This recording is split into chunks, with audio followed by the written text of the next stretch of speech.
Hello everybody. So I was going to do this video yesterday as a live. However, I went to the dentist yesterday morning and I got a cavity filled for the very first time ever in my life. Previously, I hadn't been to a dentist in about 15 years because we do not have dental insurance. We have health insurance, but not dental insurance. It's a separate cost. America sucks. If you don't know about America's healthcare system, it sucks.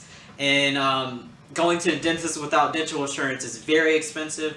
And luckily, I was able to find a dentist in this town that takes takes payments on a sliding scale.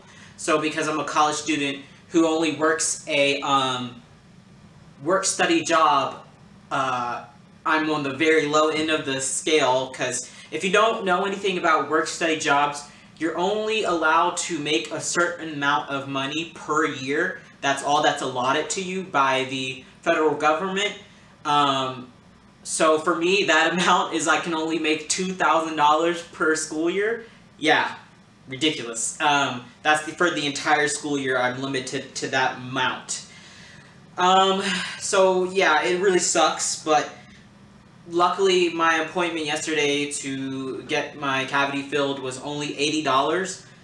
Granted, that's more than I made on my last paycheck for my work-study job, but comparably to how much it would have been if it was a regular dentist and it was not on a sliding scale model, it would have been very expensive.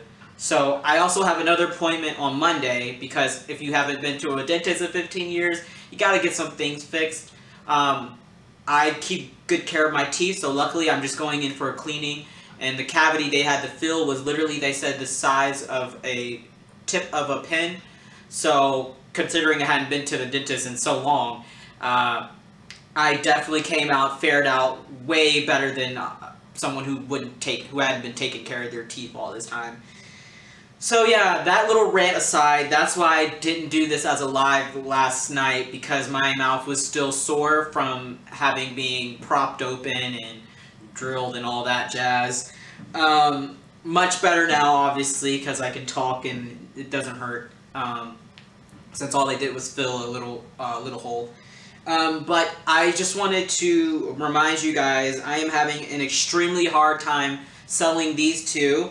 This is Reborning Clyde. He has 3/4 arms, full legs. He is 17.5 inches. You can see he's smaller.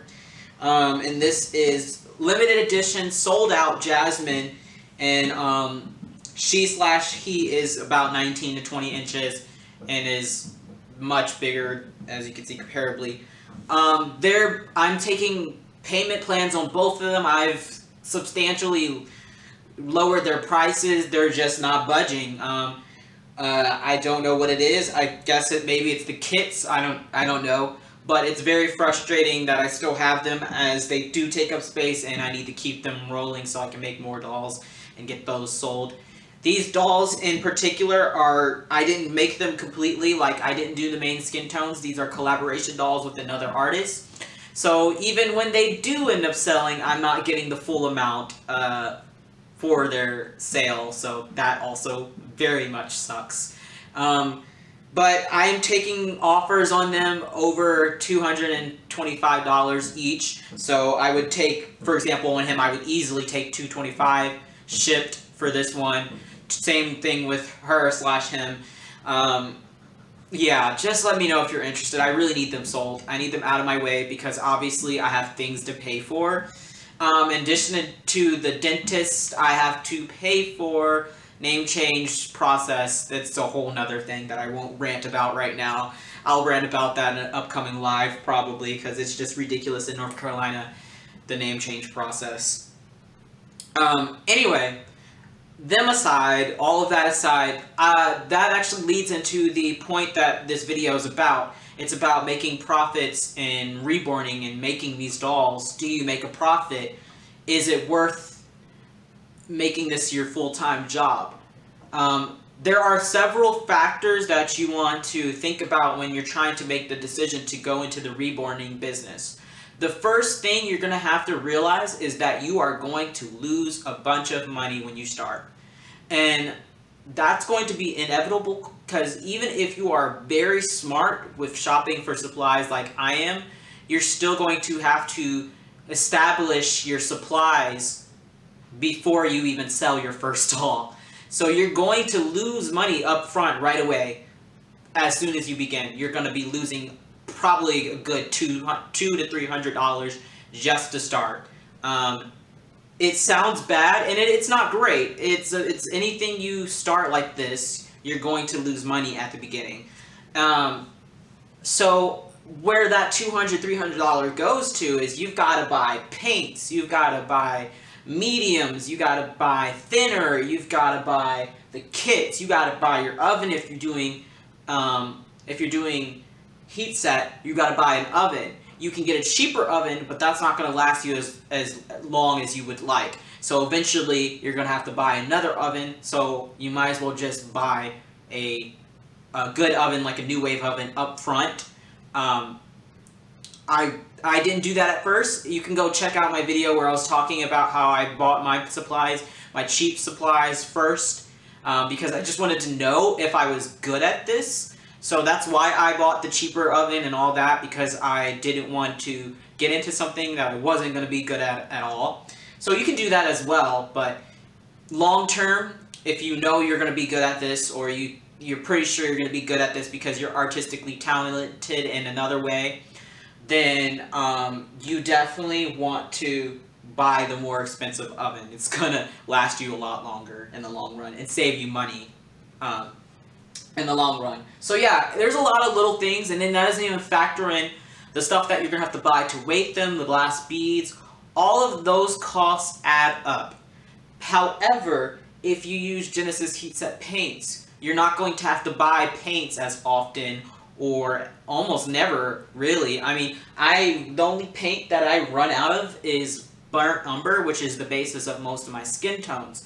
So that's the only paint that I really have to replace, and they're really cheap, and they last like forever. So there's things that you won't have to replace. Like if you have paintbrushes now, your paintbrushes are gonna last you like forever.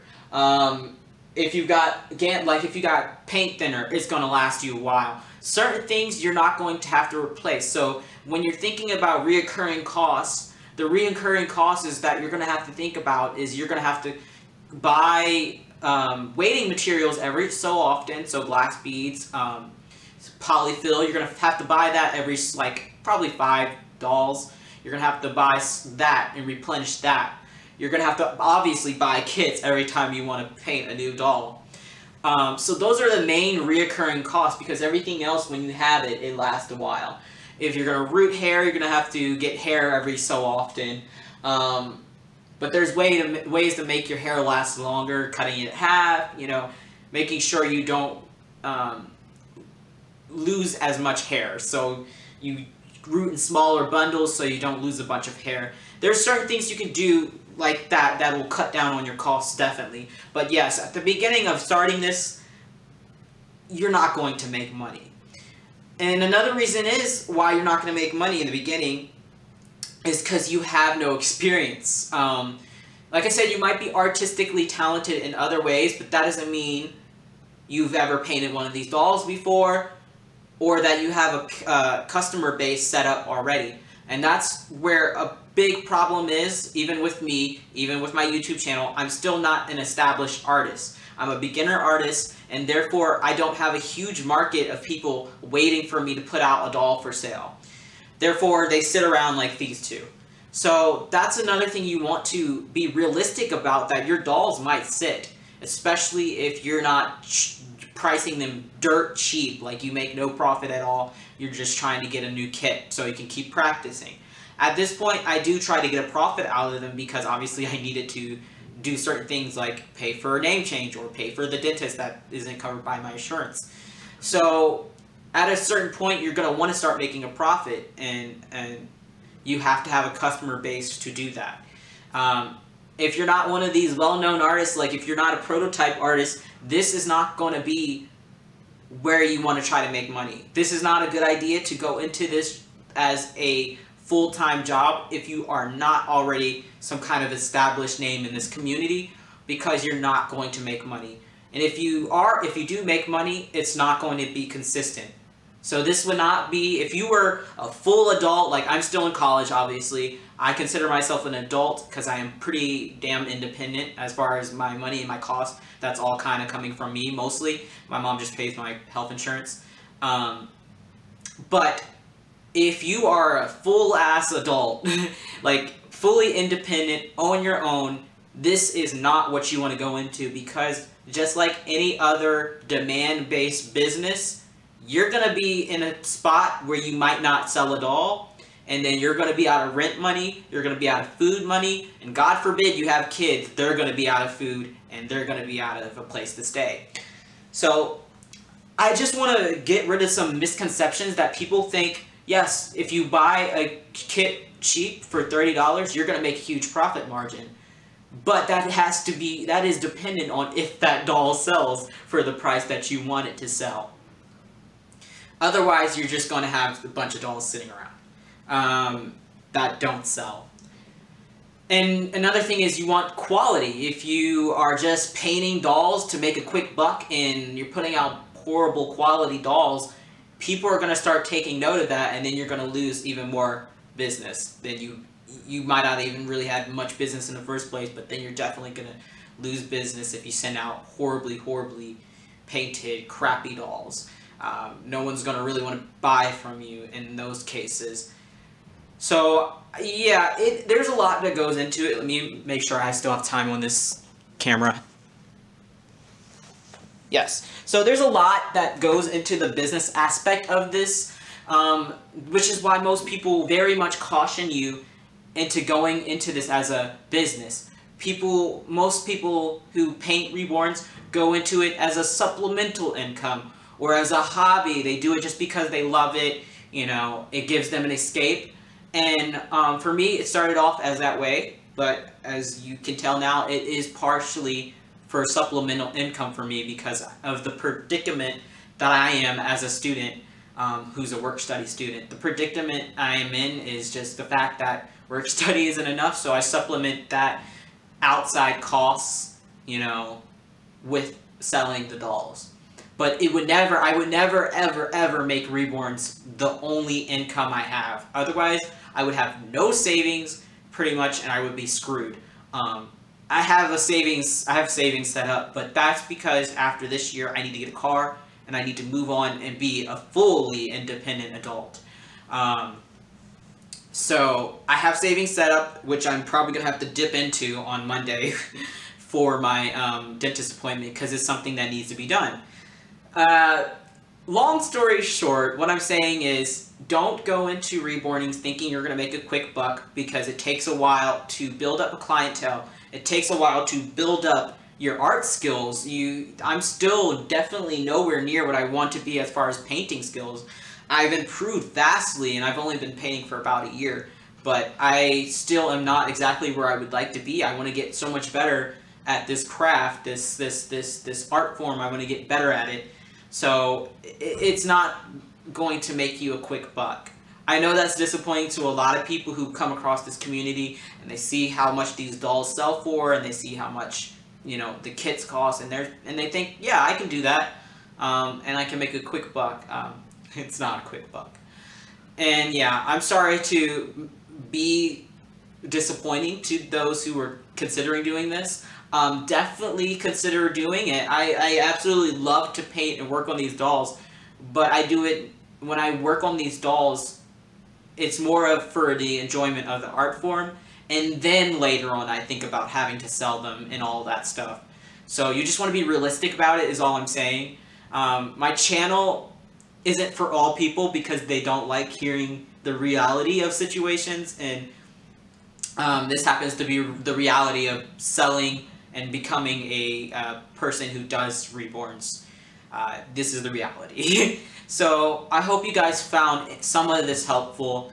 I wish I had come across someone making this video because, you know, I would have considered a little bit more about the cost and the business side of it if I had come across a video like this, just laying it all out there. So I hope you guys found this somewhat helpful. And if you have any questions, my private messages on Instagram are always open, or you can always email me. My email address is just unireborndad@gmail.com, or you can leave a comment below and I'll try to respond to it if I have an answer. If not, I will direct you to someone else who probably has an answer.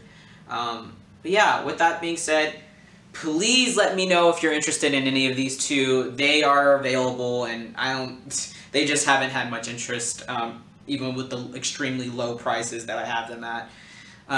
But yeah, I need them out the way so I can pay off the other artists half of it and continue making dolls of my own. I have some that are gonna be just my work that are be up for sale soon. So anyway, I'll see you guys in the next video.